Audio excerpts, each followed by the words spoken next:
Monsieur Baouri, oui. vous me permettrez également de vous remercier pour votre sérénité.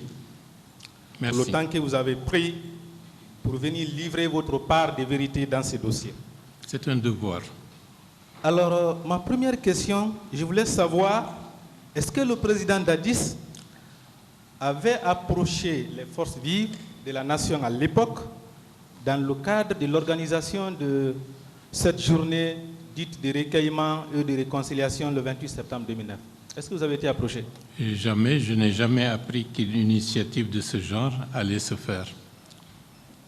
Ben, sincèrement, est-ce qu'on peut organiser une journée de ce genre sans approcher les principales forces du pays? Est-ce que c'est possible?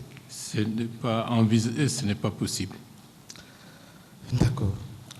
Je veux savoir, vous qui avez été ministre de la Réconciliation nationale, est-ce qu'on peut organiser une journée de recueillement et de réconciliation sans préalable? Il y a tout un processus si on veut faire correctement les choses pour que la politique de réconciliation nationale puisse être réellement effective. D'accord. Le 28 septembre, vous avez été informé de la réunion de ces préalables? Nullement, au contraire. D'accord. Est-ce qu'on peut organiser une journée de ce genre sans programme d'activité? Sans programme, sans rien, sans activité, une simple déclaration. Est-ce que c'est possible? Ce n'est pas crédible. D'accord. Alors, est-ce qu'aujourd'hui, on peut valablement dire avec le temps que cette journée n'était qu'un prétexte pour justifier ce qui allait se passer? Non. Est-ce que cette journée du 28 septembre était réellement une journée de réconciliation? Ce n'était pas pour contrer la décision des forces vives d'organiser une manifestation? C'est le cas, c'était pour faire croire qu'il y a une autre activité qui devrait transcender toutes les autres et que nous devions renoncer. Merci.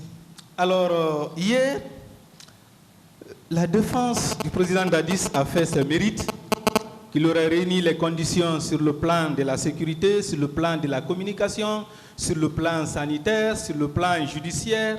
Tout a été dit.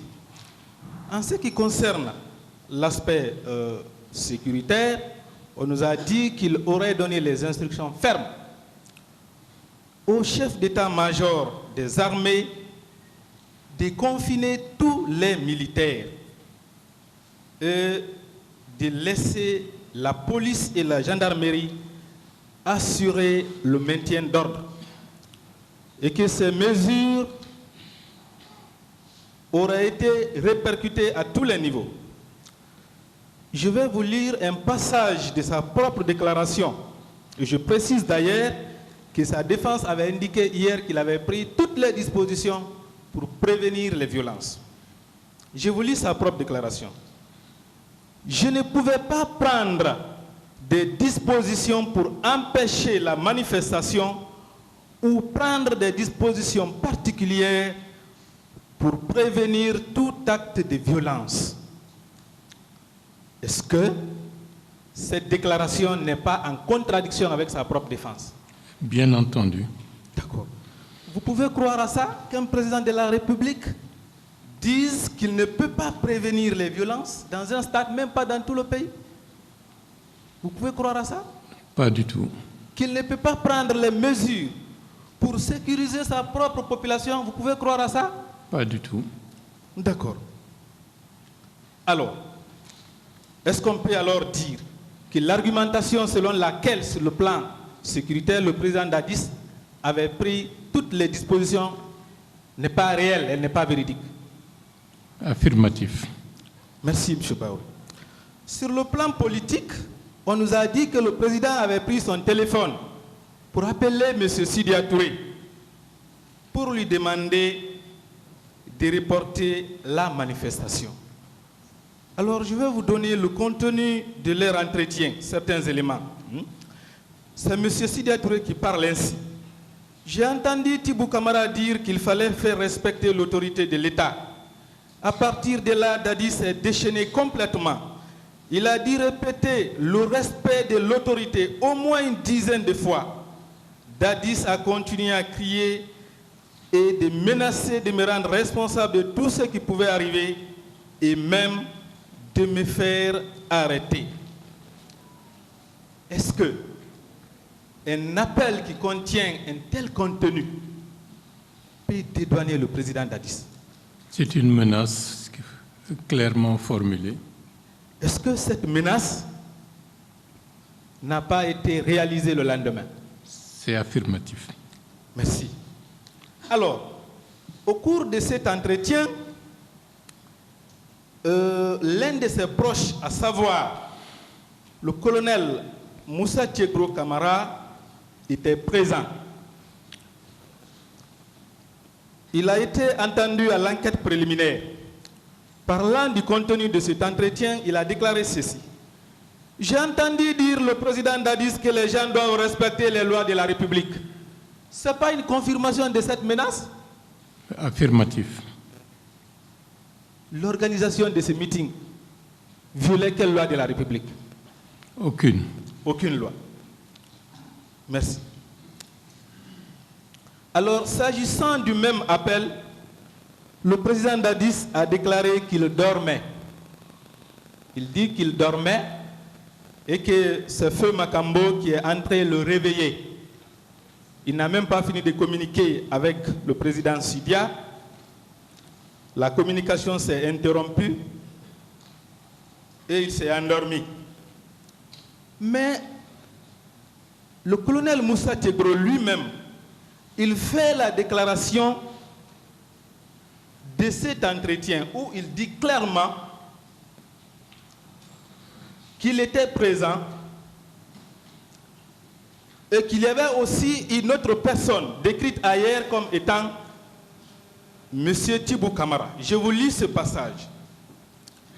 Quand le capitaine Dadis appelait Sidia Touré au téléphone pour lui dire en ces termes, « Grand frère, je vous ai demandé de surseoir à votre marche de demain pour raison d'intérêt national et je vous ai même envoyé des religieux. » Dans leur conversation, parce qu'on n'entendait pas ce que disait Sidia, j'ai entendu dire le président Dadis que les gens doivent respecter les lois de la République. Et pendant ce temps, il était dans sa chambre à coucher et en culotte. Dites-moi, à 1h et 2h du matin, si réellement le président Dadis dormait, est-ce que le colonel Moussa Tiegro Camara allait se trouver dans sa chambre? S'il dormait, il allait se trouver dans sa chambre? Non, pas du tout. Qu'est-ce que M. Thibou Camara viendrait faire dans la chambre d'un président de la République à 1h et 2h du matin qui dort? Qu'est-ce qu'il viendrait faire? Est-ce que c'est son garde-corps? Non. M. Thibou Camara, c'est un militaire? À ma connaissance, non. C'était l'aide de camp du président Dadis? Non. Avec le recul, ce n'était pas pour planifier ce qui allait se passer le lendemain? C'est possible. C'est possible. Et c'est pourquoi d'ailleurs, dès le lendemain, c'est le colonel Moussa Tiegro Camara qu'on a vu au stade. Dès le lendemain, très tôt. Si le colonel Moussa Tiegro, le même lendemain au stade, prend soin de le dire, de le marteler, de le répéter aux manifestants, si vous rentrez au stade, tout ce que vous aurez obtenu, vous l'aurez cherché. Est-ce que ce n'est pas en connaissance de cause? C'est possible. Parce qu'il était avec le président tard la nuit. Merci, M. Baou. Je continue. Sur le plan sanitaire, on nous a aussi dit que le président Dadis a réuni toutes les conditions. Vous avez été informé du pillage de la pharmacie de l'hôpital d'Onka? Oui. Est-ce que si les dispositions avaient été prises sur ce plan-là, on aurait assisté à ce pillage? Pas du tout. Vous n'avez pas été informé de l'entrée des militaires, les bérets rouges, dans les hôpitaux à la recherche des malades? Affirmatif. Vous n'avez pas appris que les bérets rouges sont allés chasser les gens dans les morgues, notamment à Donka? Affirmatif. Quand même. Est-ce qu'on peut dire que les dispositions sanitaires avaient été prises? Non. Et que dire des actes posés par son ministre de la santé. Vous avez appris les récits, vous avez écouté. Quelques-uns, oui. Merci, M. Paul. Alors, hier, contre toute attente, nous avons entendu la défense du président Dadis dire que ce sont les manifestants eux-mêmes qui se sont entretués avec les armes qu'ils auraient prises au commissariat de Bellevue et au commissariat du stade du 28 septembre. J'ai devant moi un rapport dressé et signé par le commissaire même du commissariat central de Bellevue par rapport à ces événements. Dans ce rapport, il est clairement indiqué qu'il n'y avait pas de munitions. C'est pourquoi les agents avaient d'ailleurs fui. Je vous lis ce passage. Nos agents ont cherché à maintenir le dispositif autour de notre commissariat, qu'ils ont fini par abandonner, faute de munitions. Bon Dieu. Ça, c'est le commissaire du commissariat lui-même qui parle, qui dit qu'il n'y avait pas de munitions. Est-ce qu'on peut soutenir que c'est avec les armes prises dans ces commissariats que les crimes ont été commis au stade du 28 septembre? Ce n'est pas compréhensible. Ce n'est pas possible. Et même, s'agissant du commissariat du stade du 28 septembre, le commissaire de Dixine qui était présent a été auditionné devant les juges d'instruction. Son audition est là. Nulle part,